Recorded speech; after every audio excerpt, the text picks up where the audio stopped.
Merhaba arkadaşlar, kanalıma hoş geldiniz. Bugün güzel, kolay bir model başlayacağız. Modelimde kullanacağım ip orta kalınlıkta şöyle. İpime uygun kullanacağım şiş 3 numara.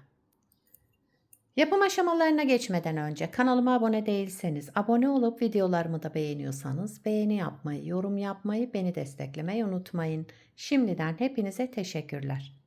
Hep birlikte başlayalım. İlmeklerimi çıkardım. İlmekleri çıkardıktan sonra bir sıra düz ördüm. Şu şekilde. Lastik yapmayacağım için bu işlemi yaptım. İlmeklerimi düz örerek örgümün ön yüzüne geçtim. Bu modelde ilmek sayısı 4 ve 4'ün katları artı 3 olması gerekiyor. Şöyle her model için 4 ilmek alacağız. En sonuna da 3 ilmek ekleyeceğiz. Benim şişimde 19 ilmeğim var. 19 ilmekle modelimi kurmaya başlıyorum. Modelimiz 6 sıradan oluşuyor. Hep bu 6 sıranın tekrarını yapacağız. Birinci sıra ön yüzündeyim. Kenar ilmeğimi örmeden aldım. Daha sonra bir ters, 3 düz.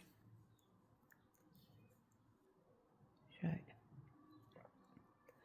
Bir ters, 3 düz örerek sıra sonuna kadar devam ediyoruz.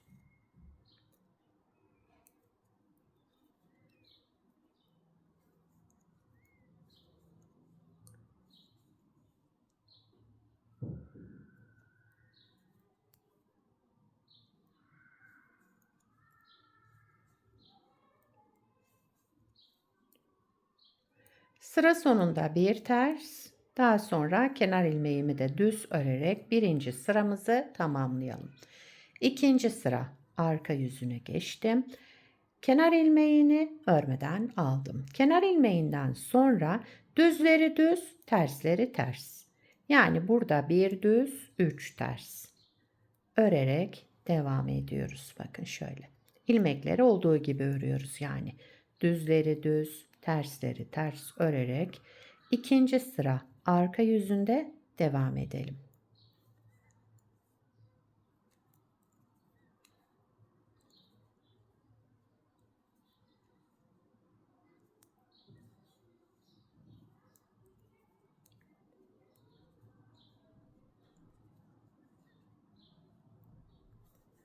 Sıra sonunda bir düz, daha sonra kenar ilmeğimi de düz örerek ikinci sıramı tamamladım.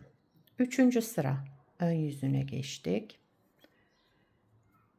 Kenar ilmeğimi örmeden aldım. Kenar ilmeğinden sonra bir ilmek ters ördüm. Yani ters olan ilmeğimi ters ördüm. Burada 3 düzümüz var. Bunun birincisini düz ördüm. Yani toplamda kenar ilmeğinden sonra 2 ilmek düz ters örmüş oldum, pardon. 2 ilmek ters. Birincisini ters ördüm bu üçlü düz ilmeğin. Ortadaki ilmeği yani ikincisini bir kez ördüm. Şişimden çıkarmadım. Bir artırma yaptım. Aynı ilmeği tekrar düz ördüm. Bir ilmekten 3 ilmek çıkarmış oldum. 1, 2, 3. Yine bir düz burada. Bakın 3 düzü bu şekilde yapmış olduk. Bir ters ördük. 3 düzden birincisini bir ters. Ortadaki ilmekten 3 ilmek çıkardık. Tekrar bir düz ördük. Daha sonra ters olan ilmeğimi ters ördüm. Geldim buradaki 3 düz ilmeğe. Bir ters, sıradaki ilmeğimi 3 kez 3 ilmek çıkartıyorum yani. Bir kez ördüm, bir artırma yaptım. Tekrar aynı ilmeği şişimden çıkarmadan bir kez daha ördüm.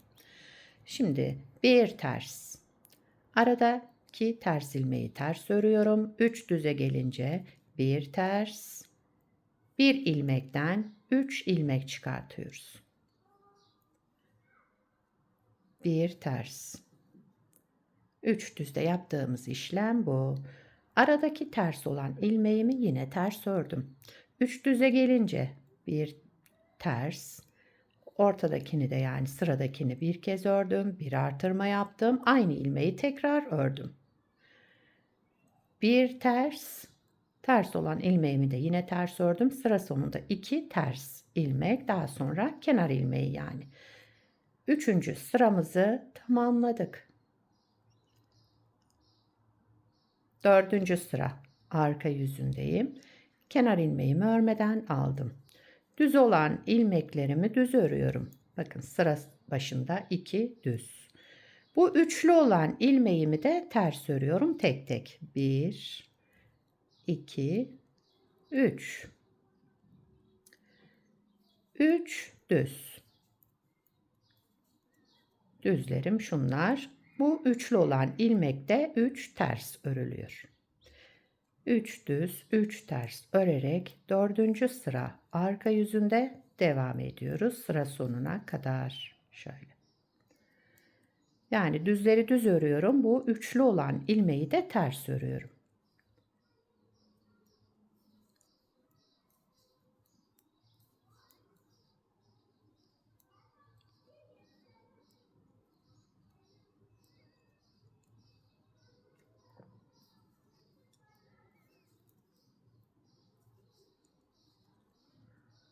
Evet, sıra sonunda yine 2 düz, daha sonra kenar ilmeğini örerek sıramı tamamladım.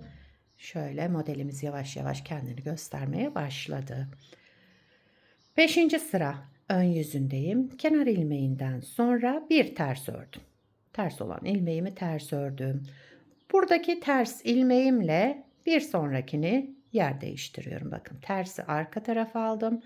Öndeki düz ilmeğimi yani ikinci olan ilmeğimi de öne aldım. Şöyle çapraz yaptım. Bunun ikisini bir alarak sağa doğru kestim. Daha sonra ortadaki ilmeği düz ördüm. Şimdi bu düz ilmeğimle arkasındaki ters ilmeğin ikisini bir alarak düz ördüm. Sola doğru kestim. Arada bir ters. Sıradaki ters ilmekle bir sonraki düz ilmeğin yerlerini değiştiriyorum. Şöyle çapraz yaptım ve bu iki ilmeğin ikisini bir alarak sağa doğru kestim. Bir düz ilmek ördüm. İki ilmeğin ikisini bir alarak sola doğru kestim. Bir ters ilmek. Şu üçlü ilmeğim bakın düz olan üçlü ilmeğim. Önce bu tersle birinci düzün yerlerini değiştirerek şu şekilde sağa doğru kestim. Bir düz ilmek ördüm. Sıradaki düz ilmekle arkasındaki ters ilmeğin şimdi ikisini bir alarak düz ördüm, sola doğru kestim. Bir ters ilmek ördüm. Sıradaki iki ilmeğimi yerlerini değiştirerek düz ve ters ilmeğimin yerlerini değiştirdim. Sağa doğru kestim. Bir düz ilmek ördüm. Daha sonraki iki ilmeğimi de sola doğru kestim düz örerek. Artırma yaptığımız ilmekleri 5. sıra ön yüzünde kestik tekrar. Bir ters ilmek daha sonra kenar ilmeğiyle sıramı tamamladım. Şöyle. 6. sıra arka yüzündeyim ve son sıramız. Kenar ilmeğimi örmeden aldım. Kenar ilmeğinden sonra bir düz, 3 ters. Zaten ilmeklerim belli. Düzleri düz, tersleri ters örerek devam ediyoruz. 6. sıra arka yüzündeyiz ve son sıramız. Modeli bu şekilde bir kez kurmuş olduk. Model böyle devam ediyor. Modelde kaydırma yok. İkinci modeli de aynı şekilde kuracağız. Yine hep birlikte onu da başlayacağız. Sıra sonuna kadar düzlerimi düz, terslerimi ters örerek sıramı tamamladım. Şöyle göstereyim. Evet. Modeli bir kez kurmuş oldum. Bakın model tabii ki ilerledikçe daha da güzel görünecek.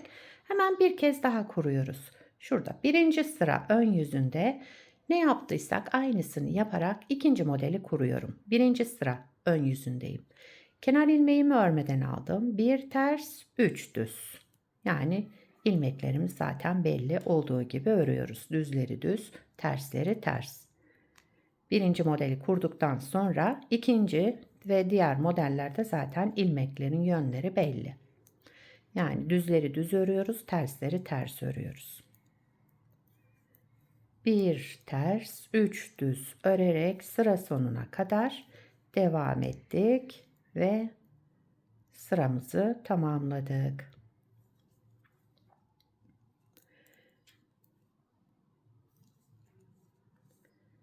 İkinci sıra arka yüzüne geçtim.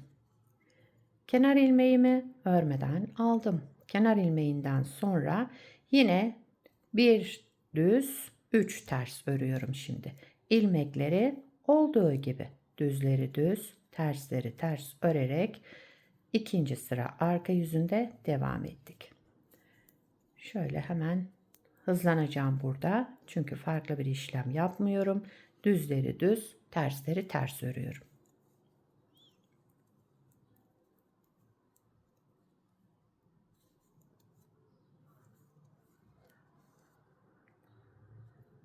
Üçüncü sıra ön yüzündeyim. Kenar ilmeğimi örmeden aldım. Kenar ilmeğinden sonra bir ters. Bakın ters olan ilmeğimi ters ördüm. 3 düze gelince birincisini ters ördüm. İkinci yani ortada olan ilmeğimi bir kez ördüm. Şişimden çıkarmıyorum. Bir artırma yaptım. Aynı ilmeği tekrar düz ördüm. Bir ilmekten 3 ilmek çıkardık. Burada artırma yaptık. Daha sonraki sıralarda keseceğiz. 1, 2, 3. Toplamda 3 ters ilmek ördüm.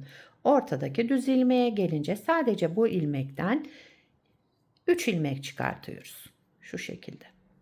Yine 3 ters ilmek. 1, 2, 3.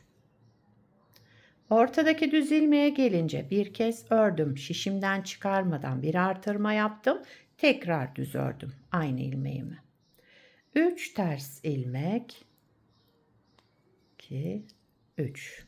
Şöyle göstereyim. Ortadaki düzde 3 ilmek çıkartıyoruz. 2 kez örüyoruz. Bir de ortada artırma yaptık. Sıra sonunda 2 ters ilmek. Daha sonra kenar ilmeğimi de düz örerek 3. sıramızı tamamladık. 4. sıra arka yüzüne geçtim. Burada düzleri düz örüyorum. Bakın sıra başında 2 tane düzüm var. Düz ördüm. Bu üçlü ilmeği, artırma yaptığımız üçlü ilmeği de tek tek ters örüyoruz. Yani 3 ters ilmek ördüm. 3 düz olanları düz ördüm. Sadece bu üçlü olanları da ters örüyorum. 3 ilmek ters olarak. Şöyle. 3 düz, 3 ters. Tersler bu üçlü olan ilmeklerimiz. 3 düz, 3 ters. Sıra sonunda 2 düz, daha sonra kenar ilmeği.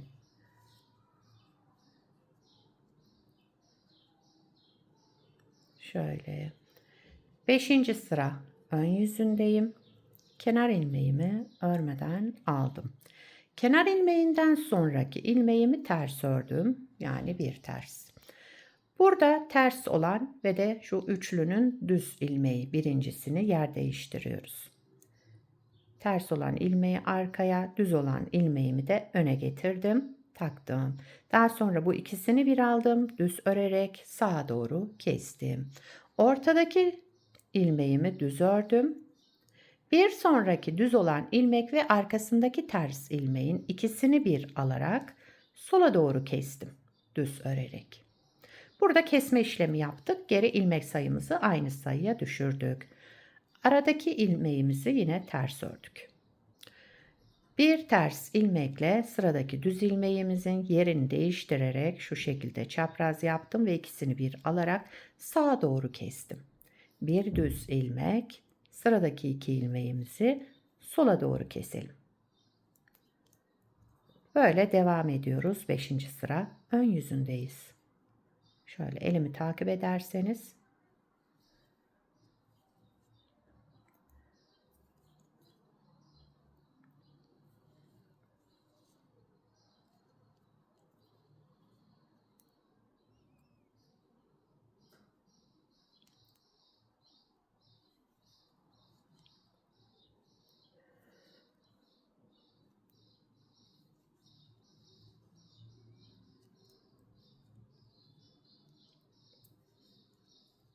sıramızı tamamladık. Kesme işlemleri yaparak şöyle.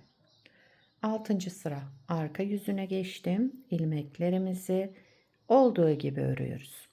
Düzleri düz, tersleri ters. Bir düz, 3 ters. Bir düz, 3 ters örerek devam ediyoruz. Evet, 6 sırayı tamamlayarak modeli 2 kez kurmuş olduk. Model böyle devam ediyor. Şöyle bir parça da daha önce hazırladım. Bakın aynı ipi kullandım. Sadece şu altta 6 sıra yaptım. Bir ters 3 düzü 6 sıra tamamlayarak şöyle bir lastik görüntüsü oldu. Yani lastik yerine de kullanılabilir bu şekilde. Daha da uzatabilirsiniz. Yapacağınız örgüye göre böyle ayarlayabilirsiniz. Model böyle devam ediyor. Bakın böyle daha şık durdu bence. Modelin arka yüzü de şöyle. Gayet güzel, temiz bir model. Yakadan başlama örgülerinizde de kullanabilirsiniz. Şöyle bir görüntüsü olur örgülerinizin. Dediğim gibi şurayı daha da uzatarak lastik yerine kullanılabilir. Size fikir olsun. Farklı lastikler de yapabilirsiniz ama böyle daha güzel, daha şık duracaktır. Bu modeli yetişkin örgülerinde, çocuk örgülerinde hepsinde kullanabilirsiniz. Yelek, hırka, süveter, bluz yapımında, atkı bere yapımında, şöyle bebek battaniyesinde de kullanabilirsiniz. Ona uygun ipler tercih edersiniz. Şöyle kabarık kabarık görünen modellerden. Sizler de nelerde kullanacaksınız bu modeli? Onları yorumlarda belirtirseniz sevinirim. Beni buraya kadar izlediyseniz bir beğeni yapmayı, yorum yapmayı, beni desteklemeyi unutmayın. Şimdiden hepinize teşekkürler. Yapacak olanlara kolay gelsin. Bir sonraki videoda görüşmek üzere. Hoşça kalın.